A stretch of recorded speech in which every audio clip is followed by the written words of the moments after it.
تفصیل اس کو بیان کیا ہوا ہے. اس طرح پھر دوسرے نبی کا ہود علیہ السلام کا واقعہ یہ بھی اس میں آگے جا کر ہود علیہ السلام کا واقعہ آیت نمبر 50 پہ بیٹا یہ ہود علیہ السلام کا بھی واقعہ ذکر ہو رہا ہے اسی دعوے کو. وَإِلَىٰ عَادٍ أَخَاهُمْ هُودًا یعنی ہم نے قوم عاد کی طرف اس کا بھائی یعنی اسی قوم کا بندہ دوسری قوم کی طرف سے نہیں اسی قوم کا بندہ اس کا بھائی أَخَاهُمْ اسی قوم کا فرد بھیجا ہود علیہ السلام کو بھیجا تو اس نے کیا فرمایا قَالَ يَا قَوْمِ اعْبُدُوا اللَّهَ مَا لَكُمْ مِنْ إِلَٰهٍ غَيْرُهُ یعنی آپ کا ما لکم تمہارے لیے کوئی الہ نہیں غیر اللہ کے سوا تمہارا کوئی الہ نہیں. وہی دعویٰ جو اسٹارٹ میں کیا گیا یہی دعویٰ یہی توحید کا دعویٰ وغیرہ کیا. ہود علیہ السلام نے اپنے قوم کو کہا کہ تمہارا اللہ کی سوا یعنی غیر اللہ کی عبادت مت کرو اللہ کی سوا کسی کی بندگی مت کرو. تو یہ دوسرا واقعہ پھر ہود علیہ السلام کا پھر جنہوں نے مان لیا وہ کامیاب ہو گئے اور جن کو نے نہیں مانا تو اس کو پر اللہ کا عذاب آ گیا. اس طرح بیٹا تیسرا پھر واقعہ تیسرے نبی کا اسی دعوے کے لیے ثابت کرنے کے لیے تیسرے پیغمبر کا ذکر ہوا کے لیے صالح علیہ السلام کے لیے. یہ شروع ہو رہا ہے آیت نمبر 61 سے شروع ہو رہا ہے بالکل. وَإِلَىٰ ثَمُودَ أَخَاهُمْ صَالِحًا وَإِلَىٰ ثَمُودَ ہم نے قوم سمود کی طرف اس کا بھائی اخاہم یعنی اسی قوم کا بندہ فرد صالح علیہ السلام کو بھیجا. اس نے کیا فرمایا اپنی قوم کو قالا فرمایا یا قوم اعبدوا اللہ ما لکم من الہ غیرہ ما لکم کوئی نہیں تمہارے لیے الہ غیر یعنی اللہ کے سوا تمہارا کوئی الہ نہیں. تو یہ اسی دعوے کے لیے اس پیغمبر نے بھی یہی توحید کا دعویٰ کیا قوم کو دعوت دی توحید کی دعوت دی. یہ تیسرا واقعہ. چوتھا واقعہ بیٹا شعیب علیہ السلام کا واقعہ آیت نمبر 84 سے شروع ہو رہا ہے بیٹا آیت نمبر اسی صورت میں وَإِلَىٰ مَدْيَنَ أَخَاهُمْ شُعَيْبًا یعنی ہم نے اس مدین کی طرف اس کا بھائی شعیب علیہ السلام کو بھیجا.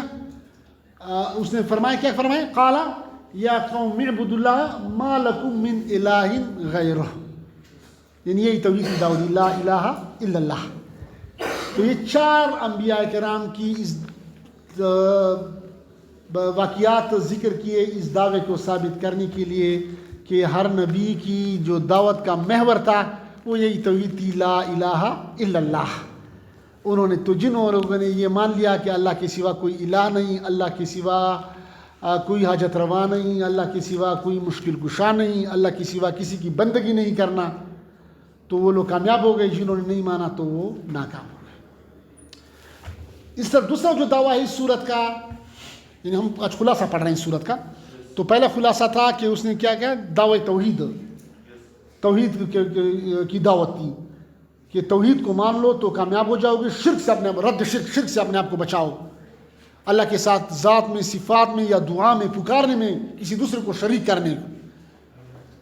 کرنا یہ کیا شرک ہے. تو شرک پہ رد کیا.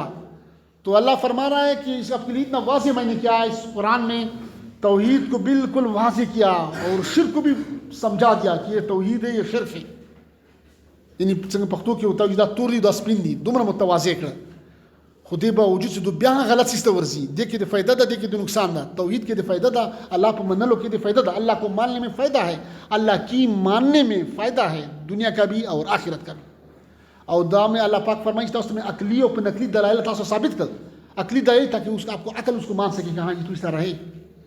نقلی دلائل آپ کو ماضی کے واقعات کو اس کو ریفرنس دینا کہ دیکھو ماضی میں جب انہوں نے مانا تھا اللہ کی بندگی کی تھی تو وہ کامیاب ہو گئے. جنہوں نے نہیں مانا وہ ذلیل ہو گئے خوار ہو گئے تباہ ہو گئے. نو دس بدی دعوت یعنی دعوت توحید یا توحید کی دعوت اللہ کو ایک ماننا اللہ کی بندگی کرنا. توحید لفظی مفہوم توحید عربی لفظ تھا کہ اللہ کو ایک ماننا ذات میں اور صفات میں اور صرف ایک اللہ کی بندگی کرنا اللہ کے ساتھ کسی کو شریک نہ ٹھہرانا. دیکھتے توحید وہی پختو جب کہ یا نور آسان جب کہ اللہ پیجندل کہ اللہ سوکھتا اللہ معرفت حاصل اول اللہ کی معرفت کو پہچان اللہ کی پہچاننا اللہ معرفت حاصل اول دیتے توحید وہی. نو دی بندہ سلور دلائل پیش سلور کومو دلائل سلور پیغمبرانو بھی وہ کومو ذکر بیان رہا ہے. بلا دعوی چې غیب والعلم چې دا صرف یو الله ده غیب کا جاننے والا. غیب علم چې دا هغه الله پاک پیغمبرانو ته نه ورکړه. بیا اس کے بعد اولیاء تو دور کی بات ہے جو نبی کو غیب کا علم نہیں دیا گیا نو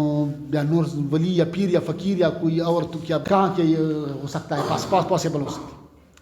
نو نبی ته به خبر راتله چې غیب خبره به کوله بعض اوقات مو ابو وحی وتراله به طور وحی چې سبب سپوز باران کیږي سبا دا کی دا ابو وحی وته چې وحی بنوا بیا په خپل ذاتی طور باندې نو چې کله وحی الله طرف وحی رااله نو بیا به کوم ته ویل چې سبا داسې کیږي داسې کیدونکې دی داسې کوم تبا کیږي عذاب راخونکې تاسو راځو خپل عذاب راځي اب چې کله وحی وتراله په خپل ذاتی طور باندې با دا لکه الله سره علم کې شریک نه اوس نبی نو دې کې واقعیا ذکر کوي د ثابتولو لپاره چې خاطر پیغمبرانو بیا غیب نه خبر سپوز لیکن بعض اوقات ہمارے ہاں تو بعض پھر بھی یہ دعویٰ کرتے ہیں نعوذ باللہ کہ میں غیب کو جانتا ہوں نعوذ باللہ دا دعویٰ شرک تھا نو خاچ بیا زمونږ پیران دا دعویٰ کی بعض پیران بعض غلط پیر آپ کہیں 2 نمبر پیر کہیں تو انبیاء کو یہ پتہ نہیں تھا تو 2 نمبر یہ جو دعویٰ کرتے ہیں مشرک لوگ نو دے پر دلیل ثبوت کہ واقعی کی انبیاء کو پتہ نہیں تھا ثابت کریں ریفرنس دے دیں اس دعوی کی کوئی ثبوت دے دیں تو دا صورت دا ثبوت ورکی چاول واقعہ ذکر کی ابراہیم علیہ السلام والا واقعہ ذکر کی ابراہیم علیہ السلام والا اور بلا واقعہ دی لوط علیہ السلام والا د دو پیغمبرانو واقعہ دا بطور ثبوت پیش کی نو دی کی دا واقعہ ذکر گئی د ابراہیم علیہ السلام والا دا واقعہ چکل دتا فرشتے رالے بطور مہمان د کورته بطور مہمان رالے نو دته دا پته نو وا چې دا ما کورته اوس په فرشتي راځي لکه مخکې دا پته نه ورته چې ما کورته به فرشتے آئیں گے او نہ دا وہ پتہ ورتا نہ اس کو پھر یہ پتہ تھا نہ اس کو یہ علم تھا پہلے سے کہ آج میرے گھر میں فرشتے آئیں گے یہ غیب کا علم اس کے پہلے سے پتہ نہیں تھا اس کو کیونکہ اللہ نے اس کو بتایا نہیں تھا وحی نہیں کی تھی تو اس کو خود اپنی طرف سے وہ ڈیٹیکٹ نہیں کر سکتا تھا کہ آج میرے گھر میں فرشتے آئیں گے سپوز اور نہ جب وہ اس کے گھر میں آ گئے تو اس کو پہچان بھی نہ سکا کہ یہ فرشتے ہیں یا انسان ہیں وہ سمجھ نہ پایا یعنی پیغمبر ہے لیکن اس کے ساتھ سب ہاتھ بھی ملایا ویلکم کہا کے اور اس کو بٹھا بھی دیا حجرے میں حجرہ یہ ابراہیم علیہ السلام کی سنت ہے گھر میں حجرہ بنانا مہمانوں کے لیے حجرہ بنانا ابراہیم علیہ السلام کی سنت ہے مہمان نوازی کرنا تو اس کو حجرے میں بٹھا دیا پھر اس سے چلا گیا اب وہ کیا وہ فرشتے تھے تو وہ چلا گیا وہ کیا ہے گائے کا بچہ یہ جو ہے نا اس کو ذبح کیا ایک مطلب گائے کے بچے کو کیا کیسے اس کو ذبح کیا اس کو کیا اس کے لیے اب سب سمجھے کہ اس کو کے لیے قسم کیا بنائی فرائی کیا گوشت فرائی کیا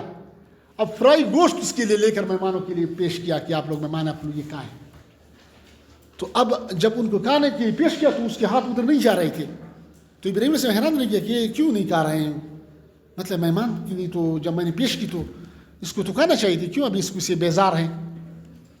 تو انہوں نے تب یہاں پر اس کو ڈکلیئر کیا کہ نہیں ہم نہیں کھا سکتے ہم تو ان چیزوں سے پاک ہیں ہم تو خوراک نہیں کھا سکتے ہم تو کھانے پینے چیزوں کی ہمیں ضرورت ہی نہیں ہے یہ سمجھو لیٹ سے جسٹ لائک ہم تو روبوٹ ہے تو روبوٹ کے سامنے آپ کھانا رکھے تو روبوٹ کیسے کہے گا لیٹ سے وہ تو ہم تو اس سے پاک ہے اللہ پاک نے ایسی مخلوق بنائیے کہ وہ کھانے پینے کی اس کو ضرورت نہیں پڑتی جس طرح ہم لوگ روبوٹ بناتے ہیں آج کل کے زمانے میں تو ہم تو روبوٹ ہیں آپ نے ہمارے لیے کھانا رکھ لیا تو ہمیں کیا کریں گے اس کے فرشتے ہیں